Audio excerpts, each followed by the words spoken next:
CBS News contributing meteorologist Jeff Berardelli joins us now from Los Angeles. Jeff, you are near the Getty Fire. What are the conditions like there? So, conditions haven't ramped up yet around here. The winds are going to really start gusting in around 7 hours or so, give or take, especially as we get towards midnight or so out here. And this could very well be the worst wind event in a decade. That's the latest from the National Weather Service. Conditions on the ground are extraordinarily dry. I just want to show you this right here. You can probably hear it cracking.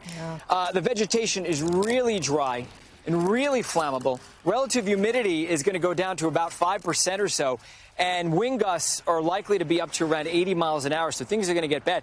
And even this is called chaparral. This kind of looks like it's healthy, but you can easily break it. So it is very, very brittle, and that's what we're concerned about here.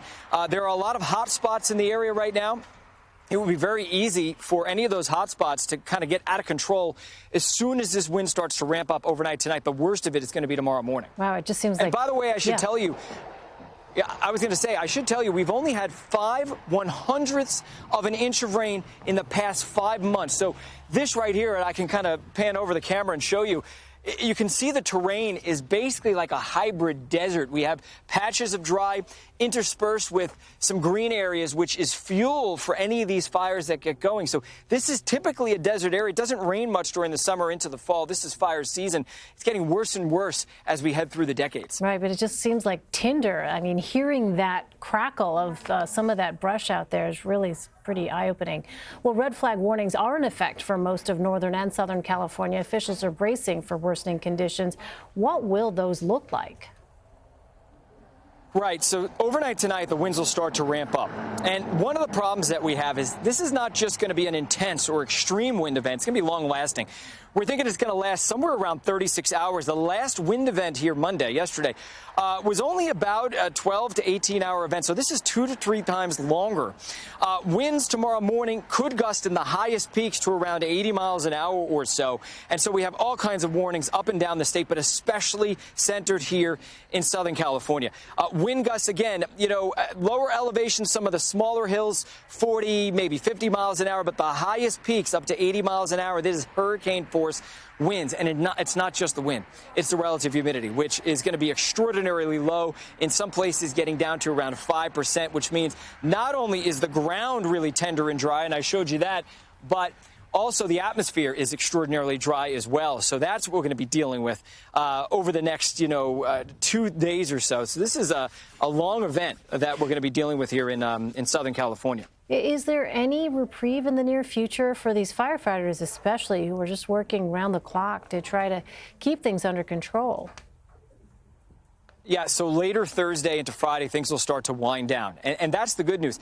Actually, high pressure is going to build across the state, in the next 5 to 10 days or so. That means it's not going to rain. That's not good. We could use the rain. But it also means that the winds are going to be fairly light, which is great news. So we're not going to be dealing with the strong, gusty wind events that we're going to be seeing for the next 24 to 36 hours. Well, in March, California made it out of a more than 7-year drought. Why does it seem like the state is experiencing an especially active fire season this fall? Right, so far things haven't really been that active. It's just started to crank up over the past couple of weeks or so. One of the problems that we have is last winter was an El Nino year.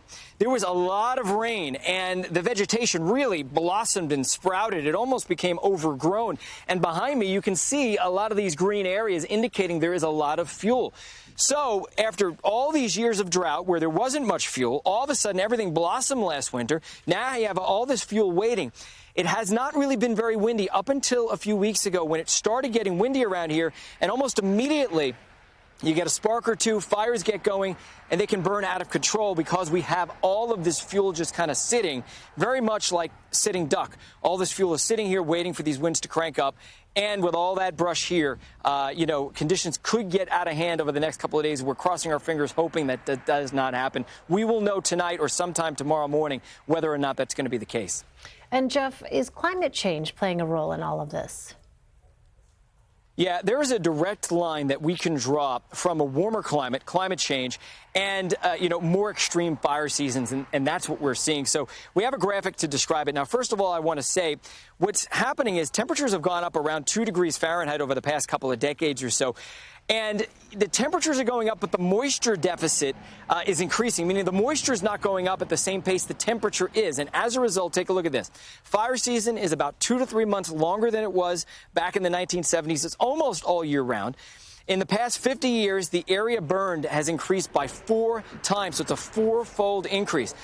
The 6 most destructive seasons have occurred in the last 10 years, 6 of the most destructive just in the past decade, and 15 of the 20 largest California wildfires have occurred since the year 2000. Again, the direct line is drawn from a warmer climate, a moisture deficit, lower relative humidity in the atmosphere, drying out the brush, drying out the air, and making fire season more extreme. But I should also mention it's not just climate change. It is several factors. It's complicated by the fact that that there are differing ways that we manage the forests, which wouldn't necessarily be as big of an issue here in the urban areas, but there are wildland issues that we have to deal with here, and the fact that, especially in the forested areas, humans are encroaching further and further into what is normally a rural space. So it is complicating matters. It's both climate change and those other factors compounded that make this such a tough situation, and it's not likely to get better. As we continue to warm the climate, this will only get worse in the future. All right, Jeff Berardelli for us. Jeff, thank you very much. You're welcome.